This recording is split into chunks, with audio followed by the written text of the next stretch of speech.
The pernicious idea of exclusive belonging, the Hindu. The idea that each human being belongs to only one religious or linguistic community, a single culture or a unique civilization appears to be ubiquitous. Many have begun to believe that our identity is defined by membership to only mutually exclusive groups. If we are Bengali, then we cannot be Odia or Assamese; if Hindu, then not Muslim or Christian. This idea of exclusive belonging is relatively recent. Indeed, even today, a substantial number of humans appear not to have it. Or if they do, only very faintly. Multiple belonging is common because we imbibe from other cultures when we go to them. And because ideas and values, energetic and nimble-footed, come to us as they seek uncharted territories. This fluidity in understanding who we are is ineradicable, infinitely better than a condition in which we are confined to a fixed, categorical idea of identity. Identity is multi-layered. That we belong exclusively to one culture, religion or language is undesirable and unfeasible. It is not feasible because our overall identity is far more complex and multi-layered than what we articulate or others believe. To take the manifest part of ourselves as our only identity is to accept a truncated, impoverished self. It is undesirable because it forces us to rely exclusively on one tradition when in fact we can be nourished by many. We live much better when we are open to multiple influences, enriched by varied currents of thought and value. Intersecting cultures. Take any one of us living in, say, in Delhi. We are heirs to myriad streams of Hindi, Urdu, Punjabi. Local dialects apart, these are shaped by Old Sanskrit and Old Persian, close cousins in an ancient family of languages. Consider words such as Asura, Ahura or Yajna, Yasna. Those who speak them do not realize that several words on the tongue are of Arabic origin, Admi, Malik.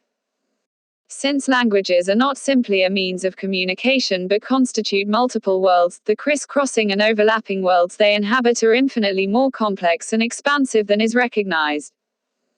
Monuments and public spaces that surround us, Humayun's tomb, the Ramlila Maidan, Parliament building, and the varied cuisines that shape our taste and sensibility are also creations of intersecting cultures. And so are the identities they shape. The same is true of moral frameworks that ground our commitments and convictions, structures of values that have developed over 5,000 years. I doubt if there is any Indian who has not been shaped by multiple ancient strands that compose Hinduism, the precepts of Buddha and Mahavir, the partly homegrown Islamic and Christian traditions, the teachings of Nanak and Kabir, not to forget the enormous impact that Western values have had since Vasco da Gama stepped ashore, all the way to the globalized world we now inhabit. The idea of exclusive allegiance to any one of these flies in the face of evidence and is based on ignorance or deliberate denial. Why should we, instead of embracing all of them, insist on exclusive belonging and loyalty to just one?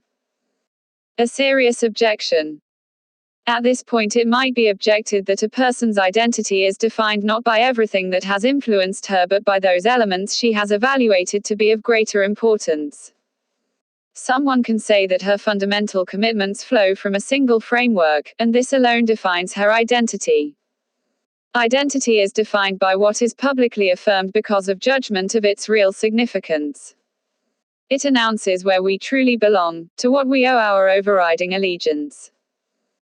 A person's identity, the argument goes, is defined by his orientation to an incomparably higher good.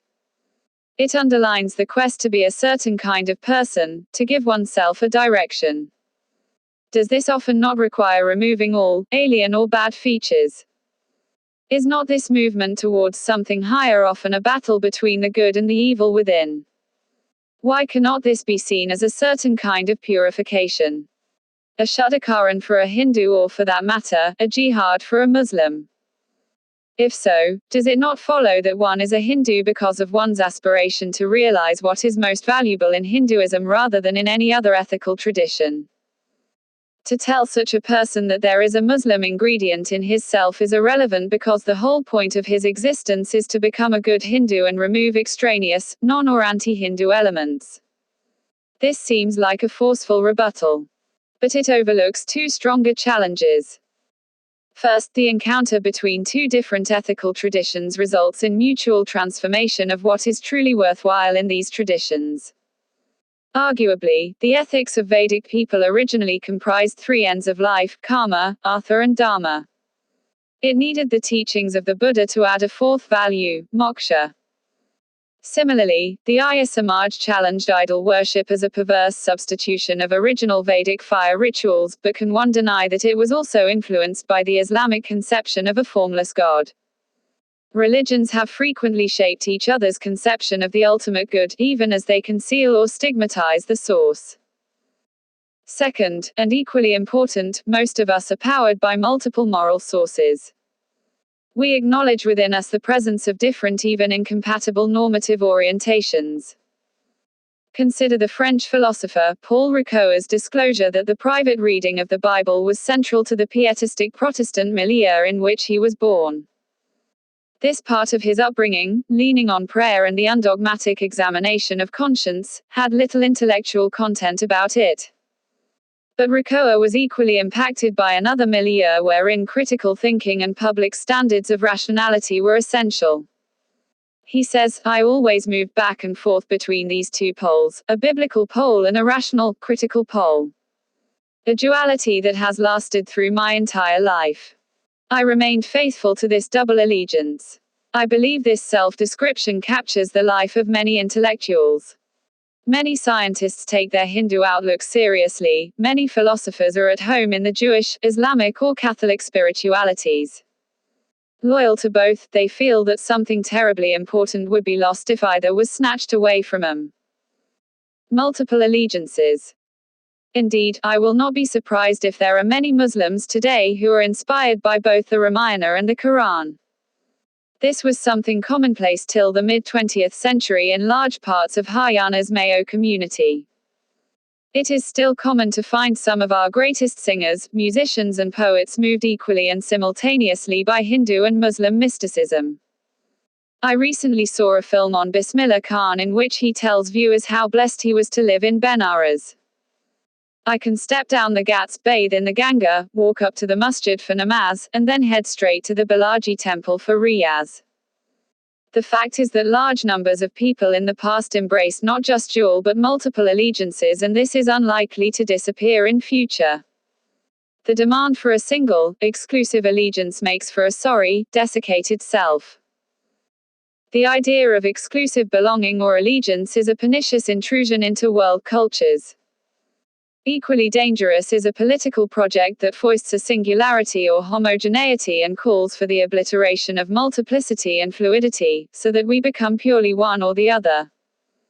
The demand to purify ourselves, rid ourselves of anything foreign that contaminates is not only hard to meet but, if we are to lead better, richer lives, not worth compliance.